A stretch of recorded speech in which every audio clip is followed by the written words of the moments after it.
लोग कहते हैं कि मैं जाति नहीं मानता, लेकिन जब वो बेटी बेटा की शादी करने जाता है तो क्या करता है, सबसे पहले गोत्र पूछता है, फिर वो जाति पूछता है। ये सारे नाटक करता है। ये नाटक क्यों करते हो? ये नाटक क्यों करते हो? असलियत में जब आओगे, और ये बीमारी कहाँ से पूरी, मैं बुंदेलखंड से बिलोंग करता हूँ, वहाँ एक पैर छूने की प्रथा है। पैर छूने की वजह से मेरे बेटे की शादी नहीं हो रही। ये सामने खड़ा है।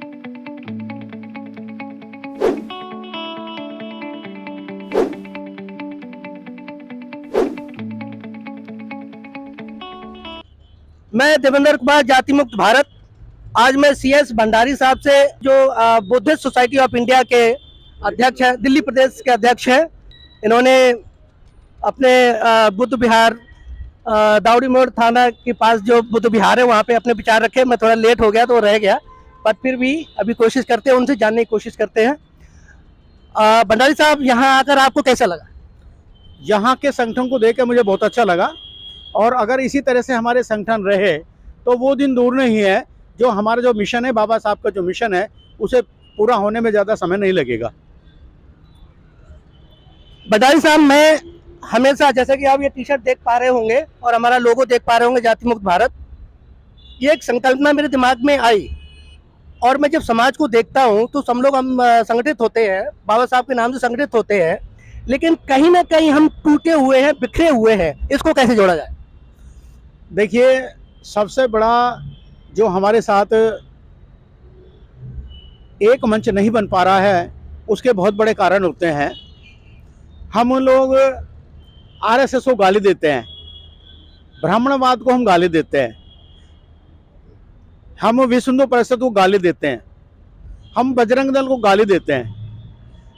लेकिन हमें गाली देने से पहले उनकी जो अच्छाइयां हैं, हमें उन पर ध्यान देना चाहिए। 100 साल हो गए RSS को, आज तक उसका विभाजन नहीं हुआ। विश्व हिंदू परिषद को 100 साल हो गए, आज उसका विभाजन नहीं हुआ। बजरंग दल जब से बना, जब से उसका विभाजन नहीं हुआ। तो इससे हमें उसको सीख लेनी चाहिए। बाबा साहब डॉक्टर अम्बेडकर ने 3 संस्था बनाई, बुद्धिस्ट सोसाइटी ऑफ इंडिया, समता सैनिक दल और रिपब्लिकन पार्टी। आज रिपब्लिकन पार्टी के इतने हिस्से हो गए कि जिसकी कोई गिनती कभी है ही, कहीं है ही नहीं। समता सैनिक दल भी टूट की कगार पर है, उसके विभाजन हो गया।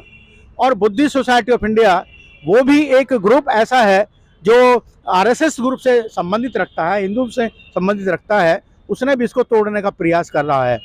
तो जब हमारे बाबा साहब की संस्था बाबा साहब के सिद्धांत को मानते हैं, बाबा साहब की बात करते हैं, लेकिन बाबा साहब की संस्थाओं से हम लोग परहेज क्यों करते हैं, ये हमारे बात समझ में नहीं आती, हमारे समझ से दूर है।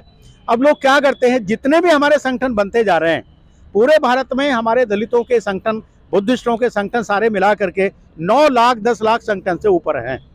और दिल्ली में ही रजिस्टर्ड संस्था हमारी 2000 हैं, इससे ऊपर हैं। तो जब हमारी संस्था बढ़ती रहेंगी तो संस्था बन जाए बढ़ जाए, इससे कोई फर्क नहीं पड़ता, लेकिन सब इकट्ठी हो तो फर्क पड़ता है, एक यूनिटी दिखाई देती है। तो हमारे समाज में सबसे बड़ी कमी, जो हमारा समाज कितने भी शिक्षित है, कितने भी नारे लगते हैं, लेकिन हमारा समाज वास्तव में देखा जाए तो पतन की तरफ है, बिल्कुल एकदम। क्योंकि जितने भी संगठन बनते जा रहे हैं, वो संगठन अपने, जो संगठन के चलाने वाले हैं, संगठन के नाम करने वाले हैं, वो अपने को बहुत अहम समझते हैं और दूसरे संगठन से मिलने को तैयार नहीं होते। ये हमारे सबसे बड़ी समाज में कमी आती जा रही है। मतलब मैं ये बात को समझ पाऊँ कि हमारे समाज में सुनाने वाले लोग पैदा हो गए, सुनने वाला कोई नहीं है, धारण करने वाला कोई नहीं है। एक बात थी, आपने जो RSS की बात कही थी कि ब्राह्मण को तो सब लोग गाली देते हैं, और उनके जो, उनमें जो अच्छाइयाँ हैं, कुछ अच्छाइयाँ हैं, जिसके लिए आपने कहा कि RSS संगठन आज तक वो संगठित होकर चल रहा है, उससे वो सीख नहीं ले पा रहे हैं। तो मैं इसको ये कहूँगा कि जिस तरह से पैर में कांटा लग जाता है, और पैर में कांटा लगने वाला आदमी क्या करता है, लगड़ाकर दौड़कर जिसने कांटा फैलाया उसको गाली देने के लिए कोशिश करता है, लेकिन स्वयं पैर का कांटा नहीं निकालता है। तो जो जातियां हैं वो हमारे पैर के कांटा है। इससे अगर हमने जात पा ले, जाति मुक्त होने की बात कह रहा हूँ मैं, जाति छोड़ने की बात मैंने कभी नहीं कही है, क्योंकि अभी व्यवस्था हमारी ऐसी है कि अगर हम जाति छोड़ते हैं तो फिर और हमारे मुसीबतें खड़ी हो जाएंगी। तो हमको क्या करना है, व्यवहारिक रूप से जाति छोड़नी है, औपचारिक रूप से जाति लिखनी है, वैचारिक रूप से संगठित होना है। अगर हम ये 3 चीजें कर पाए तो हम बहुत मजबूती से आगे बढ़ पाएंगे।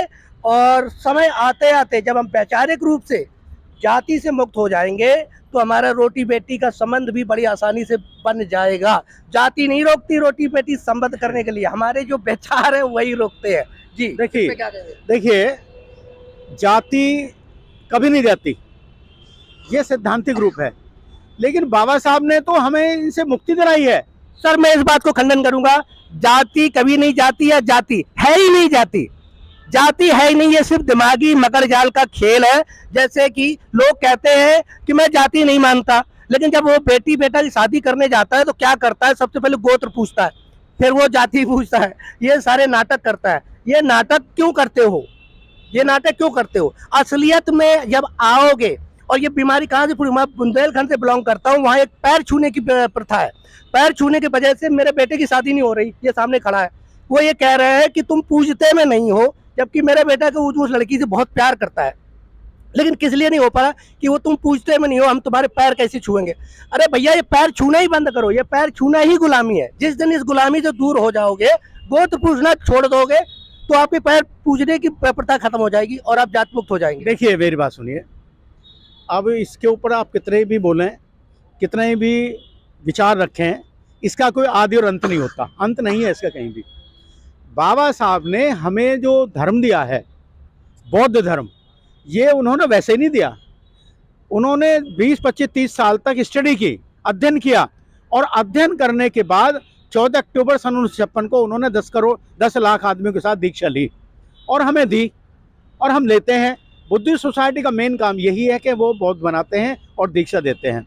जब हम बुद्धिस्ट हो जाएंगे, बौद्ध बनेंगे, तो जाति अपने आप समाप्त हो जाएगी। सर यहाँ पे भी जातियां ढोकर ला रहे हैं लोग, सूटकेस में भर भर के जातियां ला रहे हैं। मैं कितने लोगों से मिलता हूँ। देखिए मैं बताऊँ आपको, इसमें दो कारण होते हैं। मैं बता चुका था पहले, अभी दोबारा रिपीट कर रहा हूँ। केवल बाबा साहब के जिंदाबाद के नारे, बाबा साहब की जय, जय भीम करने से कुछ नहीं होता, जब तक हम बाबा साहब के सिद्धांत को नहीं मानेंगे। बाबा साहब की जय करना वो अलग बात है, वो बाबा साहब की जय करते हैं केवल एक दिन, 14 अप्रैल को।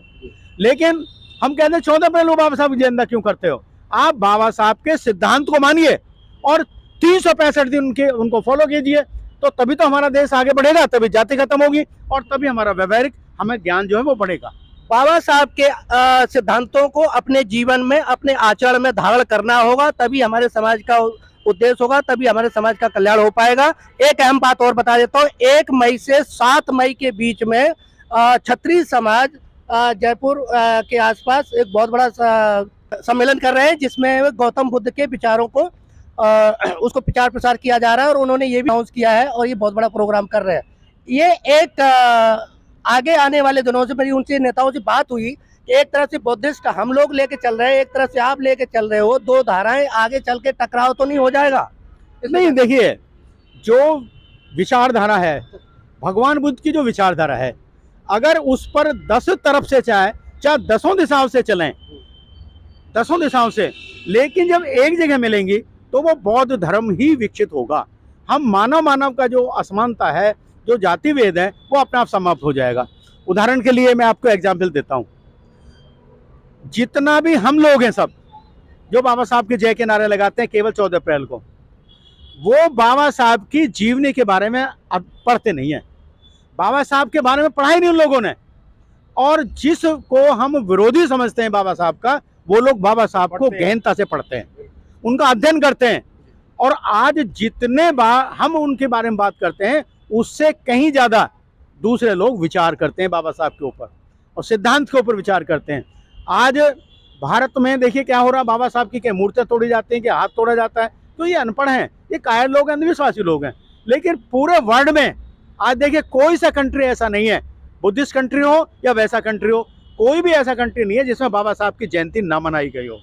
और ऐसा नहीं हम लोगों ने मनाई है, बल्कि वहाँ राज्य के स्तर पर भी बाबा साहब की जयंती मनाई गई है, क्योंकि बाबा साहब को उन्होंने पढ़ा है, उन्होंने बाबा साहब का संविधान पढ़ा है, उन्होंने बाबा साहब के मिशन पढ़ा है, बाबा साहब का धम्म पढ़ा है, तब उन्होंने ये लिया है। वरना आज तक कौन किसकी बात को मानने को तैयार है? कोई मानने को तैयार नहीं होता। बाबा साहब में विद्वता थी, वो विद्वान थे, उन्होंने संविधान बनाया और संविधान बनाने के बाद उन्होंने बौद्ध धर्म जो स्वीकार किया, ये सबसे बड़ा उनका एक चमत्कारी रूप था।